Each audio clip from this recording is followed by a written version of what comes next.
North Carolina is having all sorts of success on the football field. They had all sorts of success in the transfer portal last year. Is that enough to help them land the number one offensive tackle in the class of 2025? You are Locked On Tar Heels, your daily podcast on the UNC Tar Heels. Part of the Locked On Podcast Network, your team every day. Hey there, what's up? It's Thursday, October 19th, 2023. Welcome into the Locked On Tar Heels podcast, the only daily North Carolina show out there. I'm your host, Isaac Shade, and I want to thank you for making Locked On Tar Heels your first listener watch to get the very best Tar Heels content every day. Today's episode is brought to you by Prize Picks. Go to prizepicks.com/lockedoncollege and use code LOCKEDONCollege for a first deposit match up to $100. Daily fantasy sports made easy. Well, today we've actually got two shows going. If you haven't already checked out the other one, it's our usual Thursday chat with Coach Rob. I'm going to link to it right up here so you can see it. We played a game of red light, green light, looking ahead at some things for this upcoming basketball season. Make sure to check that out on YouTube. Again, the link was up there in the corner. Now, what we want to do today with Brian Smith, our guy, is check in on a massive Carolina football recruit potential coming to North Carolina. We'll see what Brian has to say about it, as well as talking about potential success for Carolina in recruiting due to both success on the field this year and in the transfer portal last year. So that's where we're headed. Speaking of which, let's bring in our guy, Brian Smith, the head of college football recruiting here at Locked On Network. And anytime we have Brian on, I want to remind you that LinkedIn is the college recruiting sponsor across the Locked On Podcast Network. LinkedIn Jobs helps you find the qualified candidates you want to talk to faster. Post your job for free at linkedin.com/lockedoncollege. Terms and conditions apply. Brian, it's kind of tough to have to chat today. I apologize for it. For those who don't know, Brian runs the Miami website for Sports Illustrated and does all this other stuff. And so it's no fun to have to talk about it today, but he's a professional. He's here and we're doing the deal. So Brian, thank you for your willingness to still be here and be part. Now, the guy we want to talk about is David Sanders. This dude is an absolute Haas. For those who don't know him, know where he's ranked or what he plays or does, fill us in. Let us know what we need to know about David Sanders. Class of 2025 offensive tackle.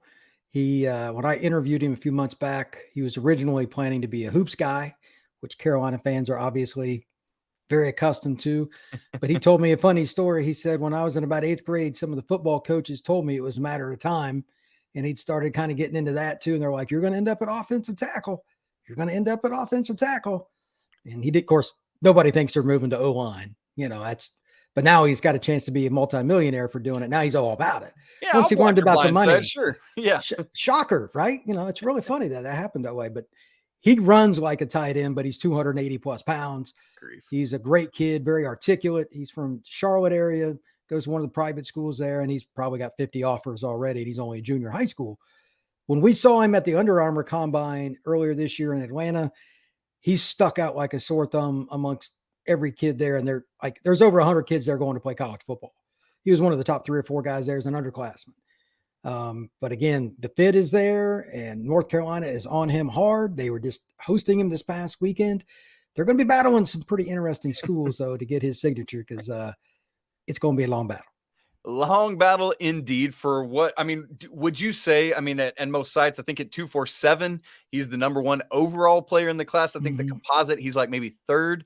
Would you have him right up there, Brian, in that spot? He's conservatively top 5. Okay. Conservatively top 5. Yeah. That tells you everything you need to know. Yeah. So as Brian said, David Sanders was at Carolina, Miami on Saturday. He's been on campus before.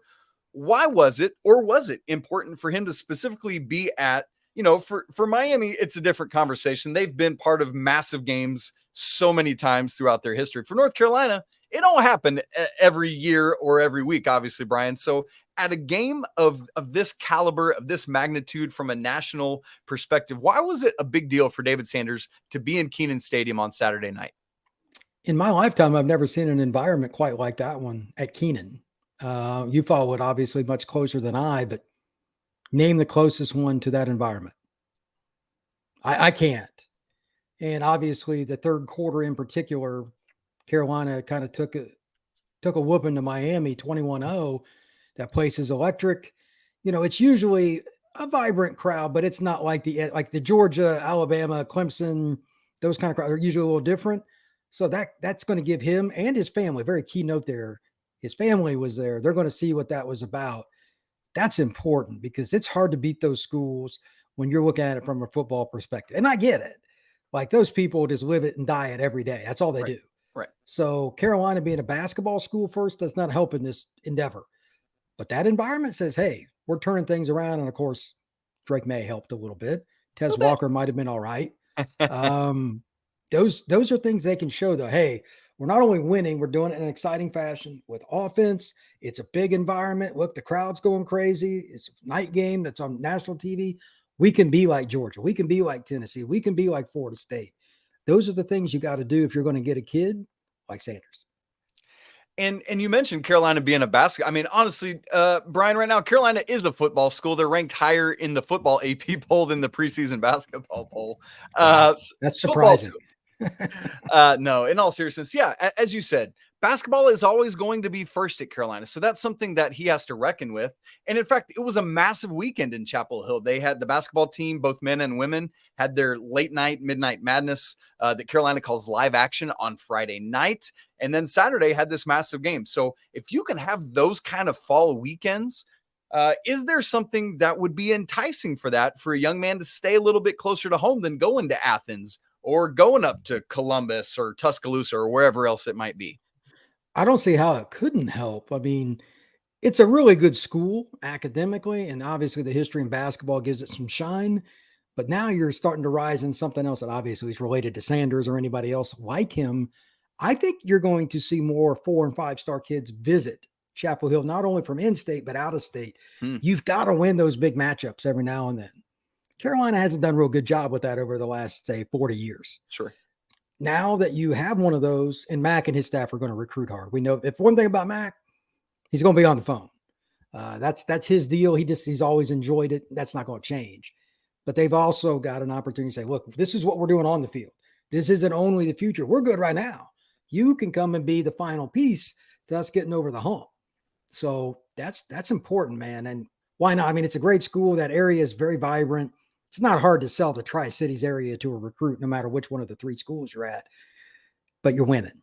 Yeah. I think it matters because you can do the same kind of things at Carolina that you do at the other places and you'd be closer. Why not? Makes a ton of sense to me. Now, obviously, from things we've read and seen, Sanders' mom loves Chapel Hill, thinks it's a great school, loves Coach Brown. So, Brian, I got to ask you, and be very honest with me here.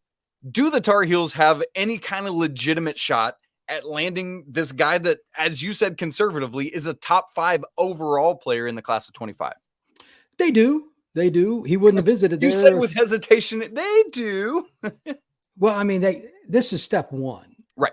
For kids like this in today's era, as we're learning on the fly with this, a lot of my veteran experience in recruiting goes out the window because, like it or not, NIL is going to be involved.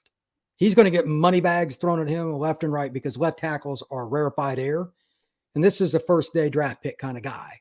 So yeah, that's going to be part of it. Who's your O-line coach? How do you have a relationship with the OC? Does a coach leave? The moving parts in recruiting are unlimited. You've got to be willing to kind of take that extra step. But at the same time, right now, the path is good. There's got to be something else that they do to get over the top because at the end of the day, when Kirby Smart calls, you're going to pick up phone. Yeah, you are. Yeah, I mean, I have no interest in Georgia personally, but I understand. So it's just, that's what you're battling. So what can they do in addition to what they've done so far to make Carolina be a separating school? And I think they have to go at least 11-1. Like they got to get to the ACC title game and freaking win it to get these kind of kids, not just saying Sanders, but to make that noise, you got to capitalize. Like, let's just be honest. You're not going to have Tez Walker very often. Like that's as rare a player as you're going to get on campus. His speed is different. You got to capitalize now. So make it happen. You got Drake and Tez. That's as good a 1-2 as there is in college football. Make it happen. You heard it here. Brian Smith, he sees it all. Drake and Tez, a greater 1 and 2 as there is. I think we got to clip that out and let the world hear it. So you talked about Tez Walker just there, Brian. So the question becomes, Carolina has had massive success in the transfer portal, hitting on several golden ticket kind of dudes this year. So my question next is going to be, does success breed more success when it comes to the transfer portal? We'll look at that in just a second. Right after I tell you that this episode of Locked On Tar Heels is brought to you by Prize Picks. Prize Picks offers weekly promotions that can lead to big payouts, like Taco Tuesday. Each Tuesday, Prize Picks discounts select player projections up to 25% off to provide even more value. One of my favorite things is that with the Prize Picks reboot policy, your entries stay in play even if one of your players gets injured. Prize Picks is the only daily fantasy sports platform that has this injury insurance. Love that peace of mind.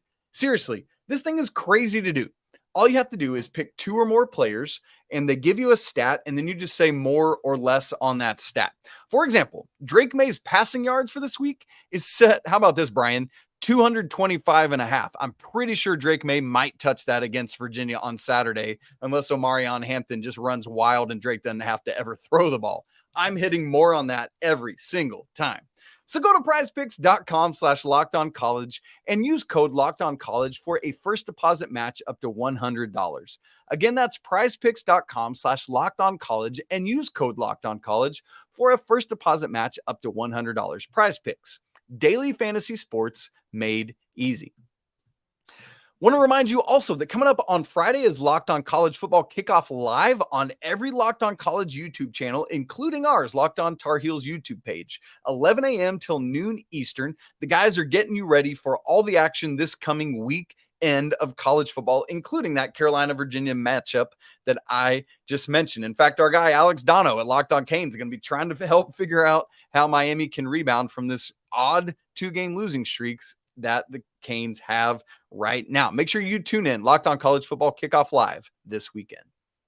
All right, Brian, we want to talk about the transfer portal and how success in it previously could lend to success this year. I was laughing on Athlon Sports. I had talked about this a couple of weeks ago in like an anonymous coach's preview article for this year. They talked about how the perception amongst the ACC coaches is that Carolina is turning into something of transfer portal U.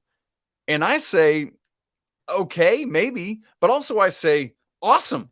If that's how you're going to make your hay, I don't know if you can do it year in and year out, but there's success right now. Carolina struck gold multiple times this offseason. Tez Walker, we already talked about. Nate McCollum, who has been the ACC wide receiver of the week twice already. Alijah Huzzie, who was matched up a lot with Xavier Restrepo this past weekend, who had 3 picks in the past 2 games prior to that. Brian, how does this level of success help breed success as we look forward to next offseason in the transfer portal? Because you can go out and tell the kids that you're recruiting in the next portal group, hey, we not only brought these kids in, they were successful, they got a chance to go get paid. Conversation over. That's the bottom line, man. Recruiting, the kids want to hear I'm getting paid. They want to hear they're getting paid. So Carolina's great campus, great school. Where's the money? That's what this is going to come down to, man. It's back into the NFL, especially if you're a transfer guy.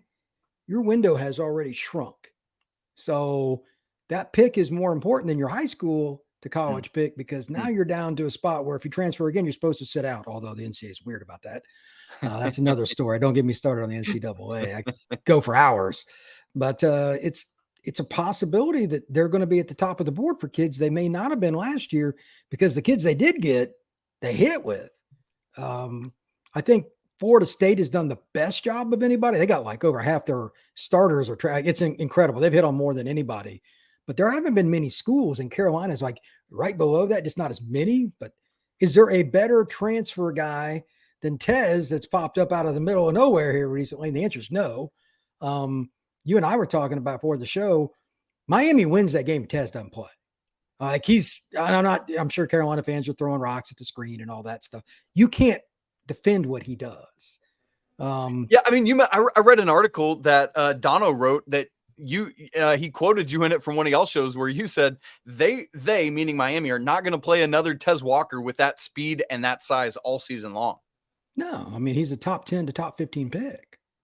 Yeah, I mean, Look, I've told everybody that I've ever met that's a great recruit, great coach, whatever. There's one Randy Moss. I will never see that again. He's 6'5" and even faster than Tez. It's okay. Put him off to the side, but he's in that realm. There were plays where Miami was on him. He just faster. Miami's got dudes first touchdown of the third quarter. Yeah.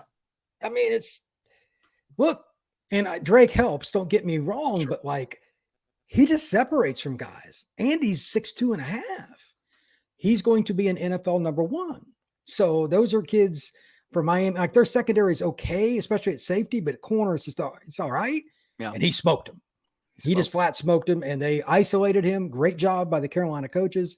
And now they can take that film and show the next group of receivers, whoever it is. I'm not saying they're going to be there. Probably won't be too many Tez Walkers walking through. That's my next question. But at least you get your hat in the ring for whoever it is. That's all you can ask for. And he's a Charlotte kid, if I'm not mistaken, correct? Mm-hmm. Yep, that's correct.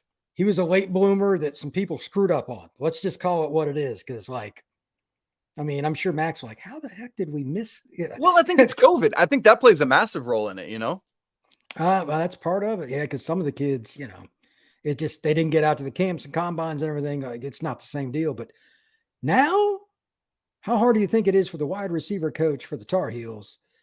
How you doing? Let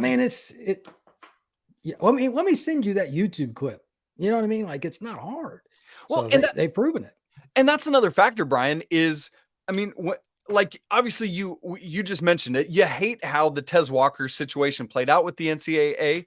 But if I'm a player and I look at this and I see the way that not only Mack Brown, but the governor of North Carolina, other people in politics in the state, the way they fought and worked to get this kid eligible, I'm like, if my head coach is doing all of this just for me to get me on the field, and I know, again, if it's are you going to fight the same way for every kid as you did Tez Walker? Hopefully so. But what does that say to me if I'm a recruit seeing the way Mack Brown's going to bat for this young man, even when he thinks it's over and he's not getting on the field? What does that do for a recruit? I think that wins parents more than anything. Oh, okay. There's an old saying down south, you got to win the mom. That's not going away, especially down south. It's a different family vibe than like it would be in the Northeast or whatever. It's a big deal. The Deep South, et cetera, where Carolina recruits, that's going to play dividends for a long time. And it also it's like, hey, this is why we fought for him. We knew what we were doing. Here's the biggest success. And I don't know if I hope somebody wrote this in the Charlotte Observer or something. Walker didn't play for half the season. I don't know how much he's been allowed to practice or how that worked, but there's nothing like game reps.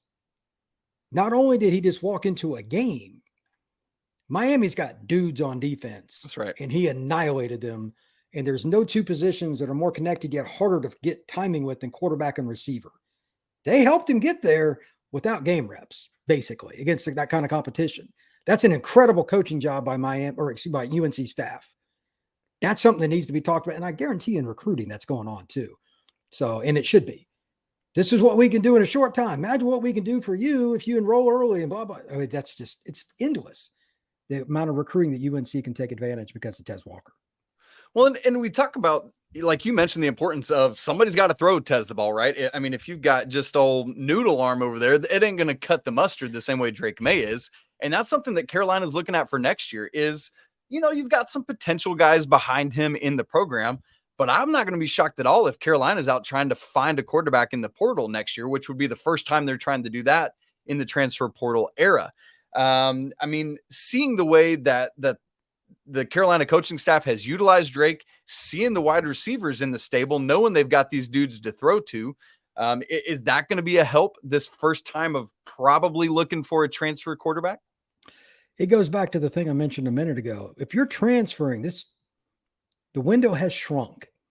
Are you going to go somewhere where they got okay receivers, or they have guys that have a chance to at least go to the NFL combine or be an undrafted, like free agent as the worst case? Carolina's got wide receivers. They got a good wide receiver class. That's an easy sell. Right. And it's still Carolina. Education is there too. I mean, it's one of the best state schools in the country. This is not a hard sell. So if you're not looking at them, and I know this is going to sound arrogant, but if Mack and his staff say, these are the 4 transfer portal quarterbacks were interested. You contact each one of them. If I was him and his staff and those kids weren't interested in what we had altogether pretty quickly, exactly. Yep.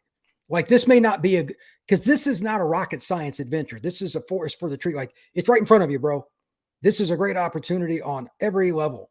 What are you doing?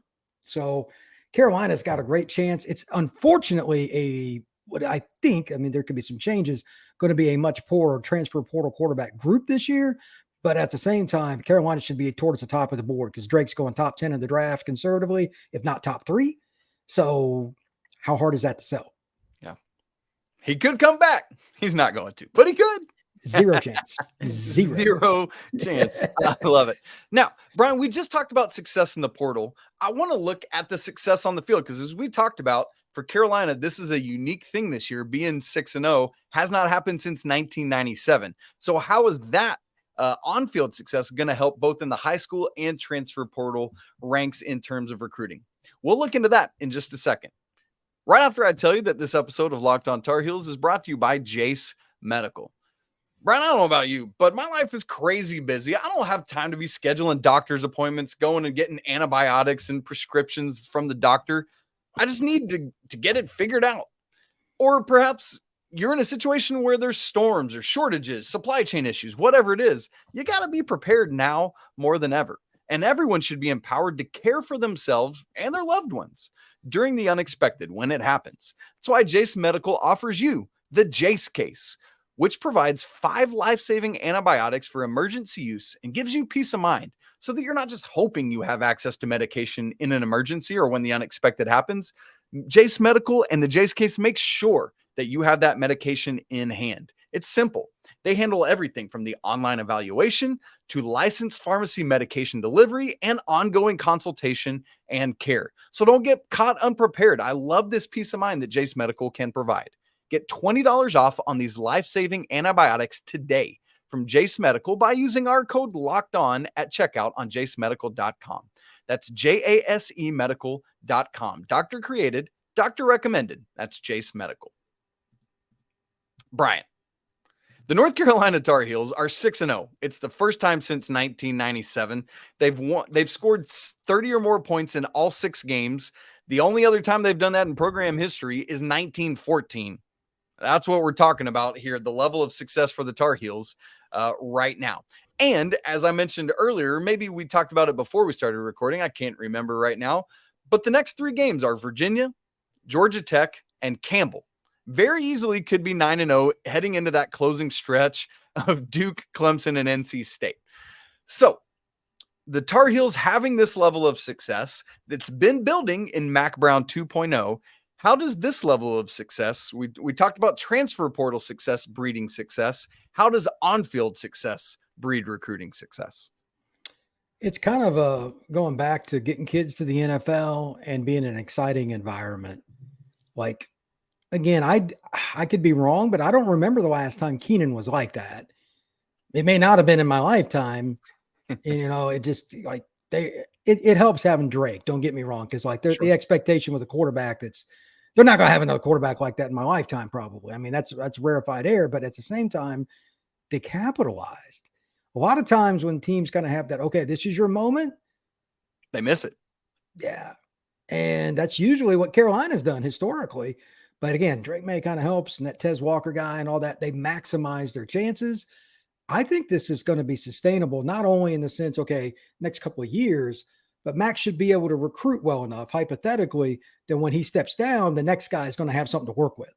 This is a long-term kind of deal. And I wouldn't have said that even 3 weeks ago, because it's hard to recruit year to year at Carolina when you're the other sport as a football program. So they've changed the novice of, hey, this is who we are, man. We're just this little school. No, not anymore. Because it's a sleeping giant. It always has been, because the state is humongous. It is State U. NC State fans can throw rocks all they want. It's the State U. That's right. And it's also a state that's got a lot of people moving to it. Again, it's the novice and like being the football school, but not really anymore. If the right coaches continue to come to Carolina, you can be a top 10 program there. It's a huge state, man. And your State U. It's not that hard. We talked earlier this summer about how the uncertainty of Mack Brown's future, he's 72, might be a negative, a thorn in the side of this recruiting momentum. What is it that, you said 3 weeks ago you probably wouldn't have made such a bold statement. Yeah. What is it in the last 3 weeks that makes you feel better about this sustainability? The way they're playing isn't just, okay, we're not winning 51-49. Like they weren't unbelievable against Miami. I mean, they gave up a lot of yards. Yeah, absolutely. But they made progress. And Mack it's like he's never been a shortage of recruiting. I mean, let's be honest. That was the final piece, though. I knew they were going to score some points. The defense is starting to come around, at least play some respectable ball, and they made some critical plays. I mean, you get turnovers, you win games. That's not any newsflash. That's the final piece, brother. If they could take one more step, like whether it's the run defense or whichever one, they could be a team that goes to the Final Four here and be in playoff. It's not out of the question. If you and I would have laughed at anybody 3-4 weeks ago if you'd have said that. We would have. But I mean, with Drake May and Tez changes everything because they're going to score 30 on pretty much anybody. Even Georgia, they would probably score 30. And like that running back is legit. He's going to get paid too. Yeah, and he's only a sophomore, so he's got at least one more year in Chapel Hill. There you go. So they're good. They just got to take like that one more step. But again, this is exciting. We're doing a little bit of everything. You come here, you can, like, especially the defensive kids they're recruiting. I think offense can kind of speak for itself. You come here, you can be the guy that gets us over the top. That's going to be their pitch. That's what he did when he was at Texas. And I used to call all the Texas kids and all that. They killed it with that. And then they got to the point it was just perpetual. And every year they had a top 10 class because they were balanced on both sides. I think Carolina's headed in that direction with this class too. So They got a chance to get some kids down the road. I don't know where they'll be finished at because there's no limit on how many guys you can take now. Makes it really tough.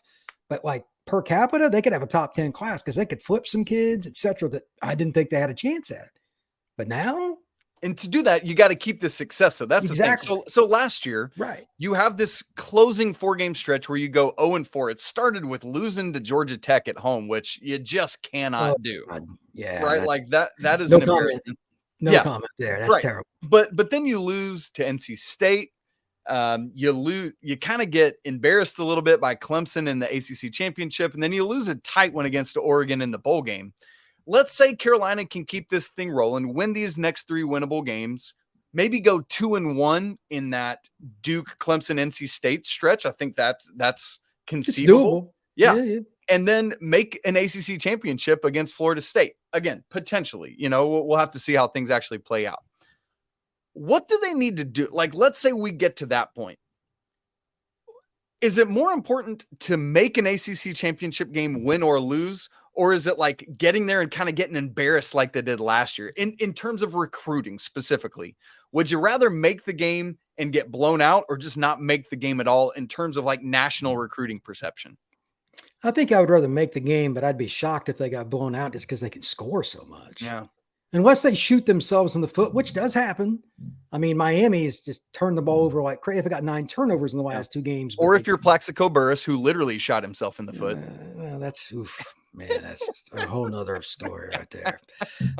Touche. But they just can't do that. Yeah. And I'm sure they're going to be talking about like of any next couple of weeks, ball security and all that. They're not losing any of those 3 games unless they screw up. They're not. Yeah. But I think Georgia Tech, Miami helped them beat Georgia Tech because of what they did at Miami. That's right. I think Canes had 4 turnovers, 5 turnovers, whatever it was against them. 5 against Georgia Tech, 4 against North Carolina. Yeah. Yeah. So you're not going to, that's not good, by the way. Don't do that. They're not going to lose those games. They're going to be 9-0. At that point, if you don't have their attention, they shouldn't, when they go to practice, if you're 9-0 and you're Carolina, this ain't Georgia, this ain't LSU, this ain't Michigan. If you're 9-0 and the coach has got to bitch at you to pick it up at practice at 9-0, then you ain't gonna make it anyway. That's right. You know what I mean? It doesn't sound like that's what's happening either for the Yeah. I mean, I don't think that it would, but I like just put it in perspective. Like, hey guys, did you notice we're pretty good? You might want to just kind of keep this up. Let's go. What you want to keep be winning? Pretty simple. I like winning. And you heard it here first from Brian Smith. Turnovers are bad for football teams. So write that down in your college football how to win at games. I love it. Brian, thanks as always, man, for all your great stuff. I just love getting to hang out and chat together. Really appreciate all the work you do. Friends, that's it for today's episode of Locked On Tar Heels. Thanks so much for joining us. You can follow Brian on Twitter at FBScout_Florida. You might got to change that soon. And then you can follow me at Isaac Shade, and you can follow the show at Locked On Heels. Don't forget to email us with more in-depth questions, lockedontarheels@gmail.com. You can join our growing Discord community. The link is in the show notes. Don't forget to subscribe, smash the like button, and we'd love to hear your comments on all these recruiting conversations. It's always a great day to be a Tar Heel. We'll be back with you tomorrow, getting ready for what we just talked about is a very necessary, winnable game against Virginia. Can't shoot yourself in the foot here. Hashtag Plaxico Burris. Hashtag we'll talk to you tomorrow. But until then, peace.